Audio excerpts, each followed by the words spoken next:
Alors, bonjour la France. Alors, nous sommes ici à Fige, à Cannes. Aujourd'hui, c'est le dernier jour de Fige Cannes 2020 et on va seulement vous donner une impression qu'on a de cette édition du Fige.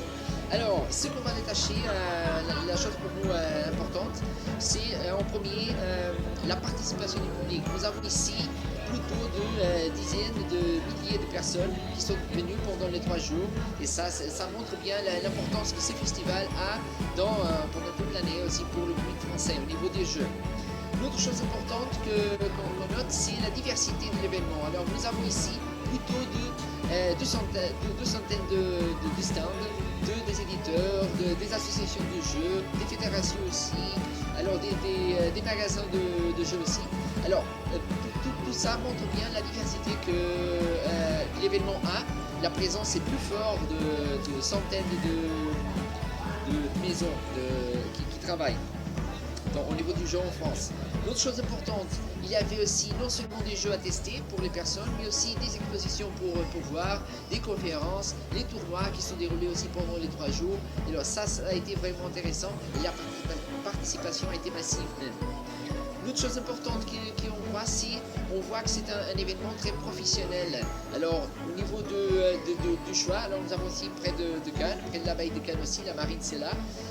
Alors le lieu c'est magnifique, le temps aussi c'est parfait. Et ça je pense qu'a attiré aussi le public.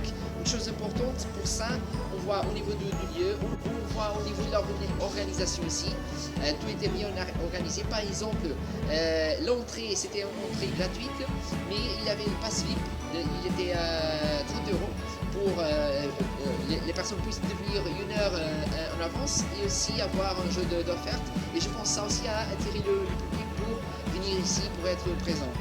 L'autre chose importante au niveau du décor, c'était un décor très attractif aux yeux pour les gens.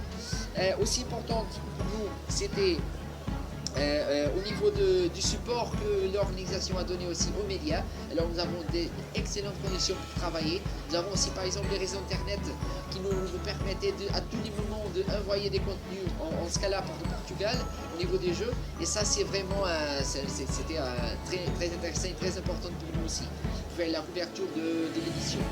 Une autre chose qu'on doit seulement montrer, c'est des images qu'on va garder aussi. Alors le public, le festival, mais aussi par exemple les tournois. On peut donner l'exemple du tournoi de Scrabble, plutôt aussi de presque 300 de participants.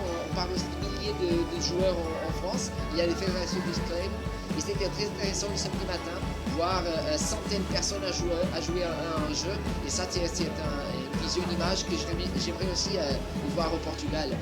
Une autre chose c'est très intéressante, c'est que dans les stands des éditeurs, nous avons non seulement les jeux, le format normal, mais les mêmes jeux en format chisel, en format large. Et ça c'est très intéressant à jouer. On voit que les personnes s'amusent beaucoup avec ça. Et alors ça nous intéresse aussi beaucoup et c'est très important. Alors notre sentiment aussi de cette édition, c'est parfaite. On aimerait vraiment retourner ici pour faire la couverture de la prochaine édition 2021. On va voir. Merci à tous.